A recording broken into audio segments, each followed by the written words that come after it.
مسجد قباء سے ایک اہم بات عرض کرنا چاہتا ہوں، یہ کہ بیرون ملک میں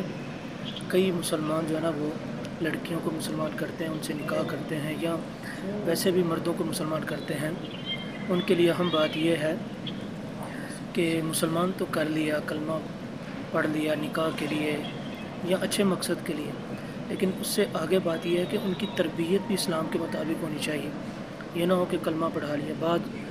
اوقات سننے میں یہ باتیں آتی ہیں کہ کلمہ تو پڑھا لیا جاتا ہے، لیکن جو نو مسلم ہوتا ہے یا ہوتی ہے وہ چرچ میں اس کے بعد بھی جاتی ہے، کیونکہ وہاں پہ آزادی ہے۔ یہ پاکستان کے رہنے والوں کے لیے بھی بات ہے،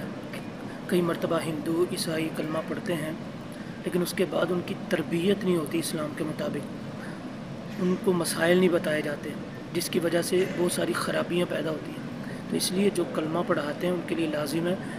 کہ کوشش کریں خود یا کسی کی ڈیوٹی لگا دیں کہ وہ اسلام کے مطابق ان کی تربیت کریں۔ یہاں پر عرض کروں، سیدنا غوث اعظم رحمۃ اللہ تعالیٰ علیہ نے اپنی زندگی میں 500 لوگوں کو کلمہ پڑھایا، اور 1 لاکھ لوگ جو فاسق تھے، ڈاکو تھے، دیگر گناہوں میں ملوث تھے، انہوں نے توبہ کی آپ کے ہاتھ پر۔ آپ نے پھر ان کو یہاں تک نہیں چھوڑا، بلکہ ان کی ایسی تربیت کی کہ وہ وقت کے ولی کئی بنے، اور پھر ان کے ہاتھ پر کئیوں نے کلمہ پڑھا اور جو گناہ گار تھے انہوں نے توبہ کی۔ تو اس لیے کوشش کر کے جو بھی کلمہ پڑھاتا ہے پاکستان میں، یورپ میں، امریکہ میں، دیگر ممالک کے اندر، اس کو کوشش کرنی چاہیے لازمی طور پر جس کو کلمہ پڑھایا ہے اس کی اسلام کے مطابق تربیت بھی ہو۔ اللہ تبارک و تعالی